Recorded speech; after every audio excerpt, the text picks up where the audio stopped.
Hey guys, real quick post edit edition here.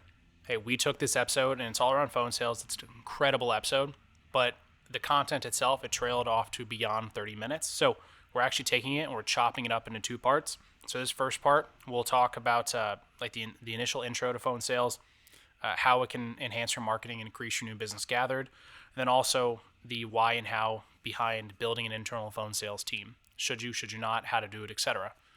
Next week, we're going to be talking about the third topic that's going to be discussed, which will be all around some best practices, navigating conversations, overcoming objections, uh, delivering the close, that kind of stuff. So we got a great episode, guys. Stay tuned. Welcome in, guys, to episode number 28 of the Advisor Odyssey podcast. Today's episode topic is all about phone sales. Should you, as a financial advisor, should you be doing any form of phone sales? And if so, what should that look like? What shouldn't it look like? And then some tips and tricks and best practices around it should you decide to do it. Now, hopefully by the end of this, I will have convinced you to at least consider doing it. Okay? But really quick, phone sales has a major negative connotation to it for a lot of people, because a lot of people think of it as cold calling. Now, I want to be clear. We are not talking about cold calling today. We're not doing, cold blanketed soliciting to random people. We're talking about, let's call it warm calling. Okay, we're talking about warm calling today, and that's going to be at least what I consider when you call prospects that are in your database, so prospects, leads, etc., that you have either seen in person at like maybe an event, they've already called into your office to get something, they've maybe scheduled an appointment and just haven't become a client, or they never showed up to the appointment, they've downloaded some material online. Again, at the end of the day, a warm prospect is someone who has at least heard of you and engaged with you in some capacity. So, the three things we're going to be discussing today specifically about phone sales. The first is why picking up the phone can enhance your marketing and increase your new business gathered. The second will be the why and how of building an internal phone sales team. And third, some general best practices around using the phone and tracking the data, leaving voicemails, navigating conversations towards like the desired outcome, texting, all that kind of stuff, okay? So stay tuned, guys. We got an amazing episode coming your way. This is the Advisor Odyssey audio experience, where financial advisors, planners, insurance agents, and brokers will find fresh new ideas and perspectives around what it takes to launch, succeed, scale, and bulletproof their business. All right. First part of this here is why picking up the phone can enhance your marketing and increase your new business. So, when it comes to increasing and enhancing your marketing, okay, one thing to address is phone sales are one of the greatest marketing funnels, client acquisition funnels, that a single advisor can build next to email marketing. They're both crazy high return on your investments. Now, this is where we're going to differentiate here. Email marketing is great for a handful of reasons, but it is entirely dependent upon how successful the actual email campaign is. A well-done email campaign is wildly successful. It's process-driven. It's duplicatable. It's like the holy grail when it comes to digital marketing sometimes. For most, I should say. Now, phone sales, anyone can do this. You can learn how to do it. You don't need any fancy tools. You don't need any sort of crazy in-depth knowledge. It's really more of like the evergreen, it's always there marketing funnel. And quite frankly, marketing philosophy. It's been around for years, and there's a reason for it. It still seems to work. So, the phone itself, though, when it comes to the marketing piece too, it's a very, very easy way to market directly back to your existing database. Now, again, I mentioned this earlier. We're not talking about cold prospects. These are people that already know about you, and they're familiar with your firm, or they've engaged with you in some capacity. These individuals are prime for marketing within your own database, and you need to be marketing to them somehow. They can spend a lot of money, or maybe even a little money, on building out some unique, elaborate plan. You can do email marketing. You can sign up for a digital marketing vendor to drip on these people and engage with them. You can pay a firm to go in there and try to find existing business opportunities or previously missed business opportunities in that clientele. There's a lot of options here, and really there's multiple, not just two. But if you don't want to spend the money, which I would encourage you not to spend the money on this, unless you've already been calling, I would recommend you to just pick up the phone and call that existing database. So what digital marketing and advertisements lack is being personal. Okay, no matter what anyone says, you can personalize email campaigns, you can add their first name, you can make it somewhat unique, you can add a niche topic to it. You can do those things, but you can't call it an email campaign if it's only being sent to one person specifically for one reason. So if you can't do that, it's not personal. As soon as it goes to even more than one person, it's not personal anymore. Phone calls and phone selling can be and should be very personal. When you marry your digital marketing efforts with phone conversations, like phone selling conversations, success will attend your efforts far more than if you leave one of the two out of the equation. And again, most people would love to prefer to just do email marketing and leave phone sales and phone marketing in the distance. Very few would do the opposite. I'm telling you, you should be doing both. So when it comes to the tracking part of this, like let's say you start calling out, but now you're curious, how do I know if it's working? What should I be tracking? Like, if you track the data, you will be able to quantify the importance between those in your database that you call and those you don't.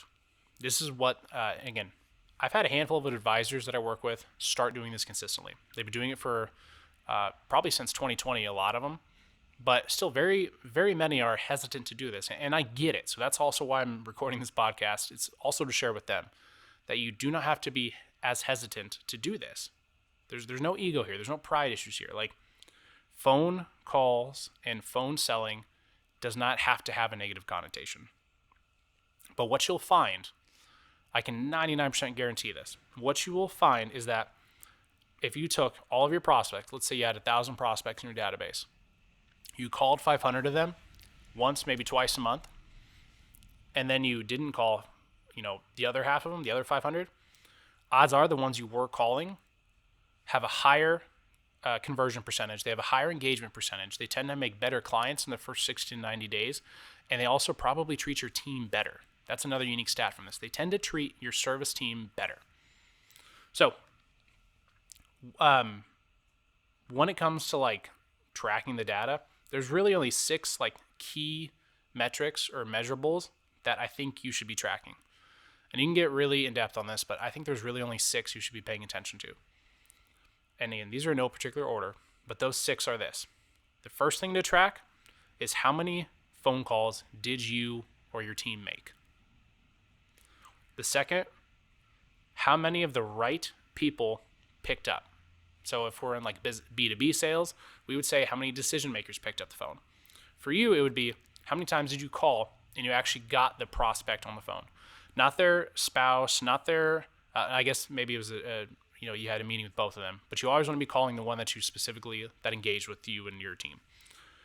You don't want to have the child or the grandchild that picks up the phone. You don't want to have the work pick up the phone. How many times did the person who picked up the phone, that was the person who you were trying to reach, or they at least got you to the person you were trying to reach? The third metric to track is how many of those individuals either wanted the value sent to them, or they at the very least gave you true confirmation that they appreciated you reaching out to share it. Okay. We want to figure out how many showed appreciation for the value that you were calling about, which again, we'll talk about why you're calling later on, but they showed appreciation or they actually wanted you to send it their way. The fourth metric to track is how many said yes to the call to action that you deliver on that phone call, or the multitude of call to actions. We want to track, and this is the fifth one, how many showed up to their agreed upon call to action. Okay. So for example, that call to action was, yes, I will attend your workshop. You want to look, did that person show up? And our sixth metric would be how many of those converted to clients and did business with you. Whether it was an all-in client or it was just more of a transactional-based sale, how many did some sort of business with you? And those are the 6 metrics, guys. It's not a crazy scientific formula.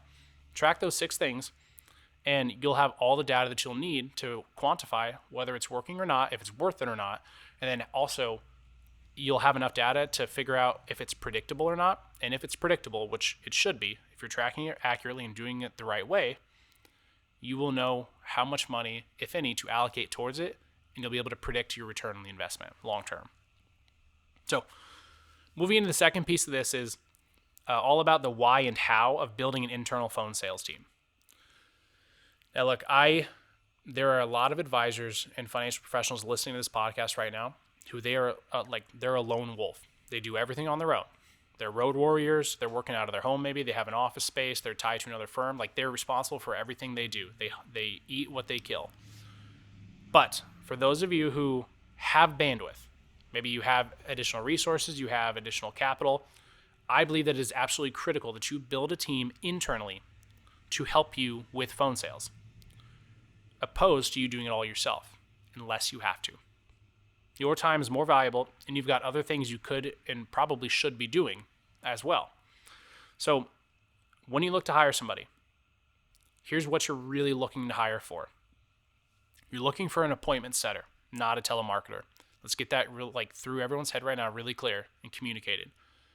You don't want a telemarketer. You are not a telemarketer. You are trying to find an appointment setter. That is the mindset. Because they are not trying to sell anything on the phone. They're strictly trying to get you, the advisor, one at-bat, one appointment, or to one event with that prospect. I use the term at-bat, by the way. That's a reference to a previous episode, an article I wrote that's all about the stages and the life cycle of a lead. The at-bat is the very first step. Okay, you're looking to hire somebody that you can ultimately compensate based entirely around their performance and results. Okay, the advisors that I know that are having the most success with phone sales, as in like building a phone sales team, and their team's having the most success, is that they're compensated per appointment that shows up to meet with them, and that actually follows through with the call to action. It's not an hourly thing. It's not a salary. It's not really a bonus-driven deal. You can sometimes have bonuses weaved in there. Again, check with your compliance on what you can and can't actually compensate for. So everyone's going to have slightly different scenarios here. But ultimately, you're looking to hire somebody who, well, here, I'll give you a real example of this. There's an advisor that I work with. They have a team of 2. I believe it's 3 now. But at the time of hearing the story, there was only 2 appointment setters on their phone sales team. They had a prospect database of over 6,000 people. Over the years, they've been marketing pretty aggressively, and they've been trying to build their firm. They're wildly successful now. They're a team of about 5 or 6 currently, and 2 of them are appointment setters. Or at the time, there was 2, so maybe now there's 3, and there's 7 on the team. But anyways, they structured their pay as you will be compensated $75 for every single prospect that you call in our database who shows up to an appointment at our office. Now, they did specify an appointment at the office.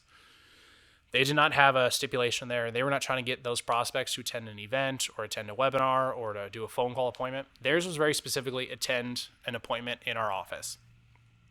So those phone callers, like the appointment setters, they were given a huge database of names. And again, the CRM had a lot of this good data. Okay, there's another episode I recorded on how to build your CRM and organize it. You'll find a lot of information there. But they basically just call through that database. The advisors are marketing. They're whether they're seminars, workshops, they're doing digital marketing, radio, TV, they're spread out.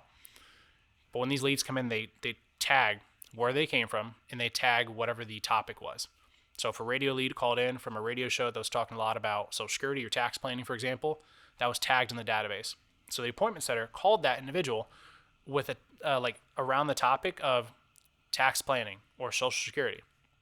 And they engaged with that individual on the phone if they picked up, and their goal is to get them into the office for an appointment. They get paid $75 for every single appointment that shows up. So when these individuals, let's say one of them, they might dial out 1,000 times. They might make 1,000 dials in a week. When they know that they're strictly paid on the actual results that follow, not just the time they spend, you're going to have a lot more intentional dials. Now, if that individual gets paid $75 per dial, and again, these are the metrics you'll find, but you might find that of every, call it 10 dials that individual makes to the number in the database. You'll have 5 people pick up.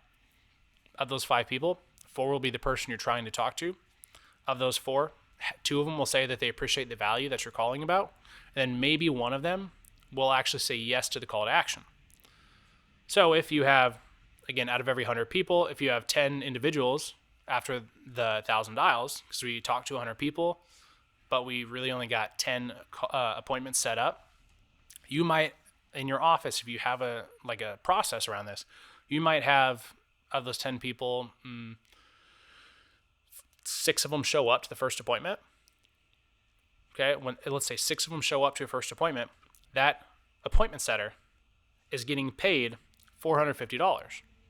Okay, $75 per appointment that shows up that they set. Now, it doesn't matter if they convert to become a client, but when you pay based on who shows up, that appointment setter is also much more intentional around why that person should come in, following up on that person being there. They might even make a handful of more dials to that individual to make sure they've got it all figured out. They're gonna own the process more. But I know appointment setters. I don't know them personally, but the advisor work, they've told me that some of their appointment setters, their best ones on average, they will make upwards of $40,000 to $50,000 a year working part-time. Like we're talking maybe 10 to 15, 20 hours a week at most. A lot of them are in college or they're just graduating college.